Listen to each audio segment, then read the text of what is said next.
Hey guys, it's Mary B for Smackdown, 2nd of 3rd, 2012. Sorry if it's up a bit late, my computer broke again and it only just started working. Show starts off with Teddy Long coming out announcing the Smackdown Elimination Chamber match contestants. It's the World Heavyweight Champion Daniel Bryan, Wade Barrett, Big Show, Intercontinental Champion Cody Rhodes, Mark Henry and Randy Orton. Mark Henry comes out saying that he doesn't have a big enough chance at winning at Elimination Chamber. Teddy says after you lost at Royal Rumble you should be thanking me for giving you a shot at all. Mark Henry says that he's the best that SmackDown has right now and that he should get Daniel Bryan versus him for the title tonight, there and then. Teddy says, who do you think you are coming out and just saying you're the best?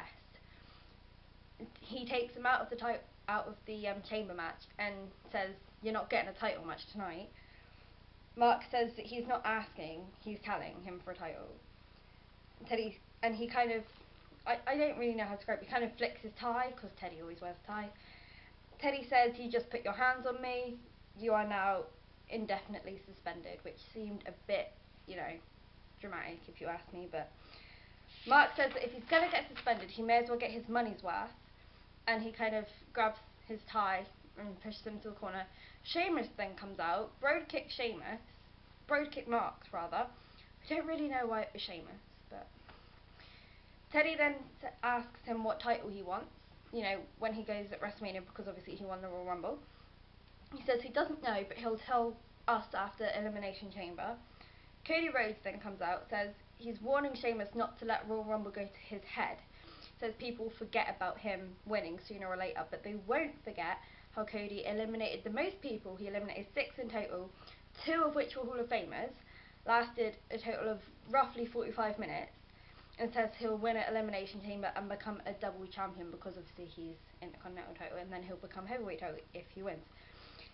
Teddy then makes Cody versus Sheamus right then and then. Sheamus won the match against Cody. He has a knee finisher. He puts him up in a fireman's carry, but behind his head, if you know what I mean, and kind of just falls backwards. It's kind of like a backwards wasteland, but not, if you know what I mean. I can't really think of a name for it. I don't think they've named it yet. They just said, oh look, it's a new finisher. They didn't say he calls it this, so. But yeah, Sheamus won that one. Cody stays at ringside for some reason. I'm not too sure why. It's then Justin Gabriel versus Hunico and Camacho, who comes out on the little bike type thing. Hunico comes out saying, why are you guys judging us? Why do you think we're thugs? You shouldn't judge us by what we look like. And while he's chatting in Spanish, Cody comes into the ring and attacks Justin from behind, before the bell has actually rung. Hunico and Camacho come in and beat on him as well. Then for some reason, I seriously don't know why, but the Great Khali comes out, because he returned at Royal Rumble. Great Khali comes out. They kind of throw Justin out the ring, so he's not in camera shot anymore. Khali then knocks out everyone. Cody runs away, and that's basically it. He comes out, attacks everyone, Cody runs away. So I don't know if there's a feud for him and Cody, I don't know. But I don't really get why it was Justin. I'm glad he got screen time, but it wasn't really worth it if you ask me. It's then a Teddy Long injury promo backstage. Teddy says you need to find another way to impress me if you want to keep your job. Santino then comes out after Drew's walked away, says with a new tag team partner. And it is Hacksaw Jim Duggan, who returned at Royal Rumble. Teddy then makes Santino and Jim Duggan versus Epico and Primo. Primo, of course, wins via the backstabber on Santino, goes to attack Santino, and Hacksaw comes in with a piece of wood and scares them all away. Hacksaw must be really low on money to do that. I mean, he was, I don't know, that confused the hell out of me. It's then a Daniel Bryan interview with Michael Cole, and let me tell you, I so nearly fell asleep. This went on for about half an hour, and I'm not even exaggerating with that. Just to sum it up, Michael says he was wrong about Bryan. You did make it to become a title holder. Says he was sorry. Daniel says, look, Cole, it's not about you. This is all about me. The whole show's about me. La da da da da. And tells everyone to be vegan and says he's better than everyone because he doesn't eat meat. Now, if you actually watch the interview, it does sound very familiar to the whole Punk, I'm straight edge type thing. I think that's what they're going for, considering they both came from Ring of Honor, and they're kind of mimicking each other to getting to that point. But I don't know. Brian goes on to say he shouldn't have to defend his title. Oh, no, correct me. He says he shouldn't have to defend his title against Big Show at Elimination Chamber. Big Show shouldn't be in the match. He says if Taylor doesn't remove him, he'll go to the board of directors and get him fired, just like John Laurinaitis. Now, on Raw, we didn't actually get told that John Laurinaitis was fired. He kind of didn't finish the sentence of saying you're fired because Undertaker came out. So I'm guessing he's fired, because they just told us that he'd fire Teddy, just like John. So I don't know, there's a bit of a question mark there. Big Show then comes out, says at Elimination Chamber, Daniel can't escape because of course he escaped the steel cage. No, yeah, the steel cage at Royal Rumble. Daniel says he'll never lose the title to Show again. Show attacks him. Then AJ comes out, who was off because Big Show kind of like ran her over a couple weeks ago. AJ comes out after Show has just choked down Brian.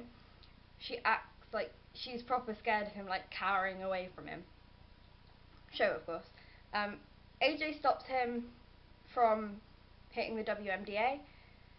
And then Daniel runs off because he's a cowardly little man, and AJ is just kind of slowly creeping out of the ring. It's then a backstage promo with Natalya and Beth Phoenix working out, kind of doing squats. Natalya farts twice, really, really bad sound effects. They walk away, Santino comes up and throws up terribly in a bin. He can act that out at all. Now, my sources tell me that is going to be a thing for Natty, because I've also heard that they're going to thinking about firing her after WrestleMania, which would be so stupid in my opinion. But they're giving her this fighting segment. I really don't know why. Twitter says that Bret Hart is really pissed off about this, saying, you know, you're wasting her. She's so good, and you're giving her this pathetic little storyline.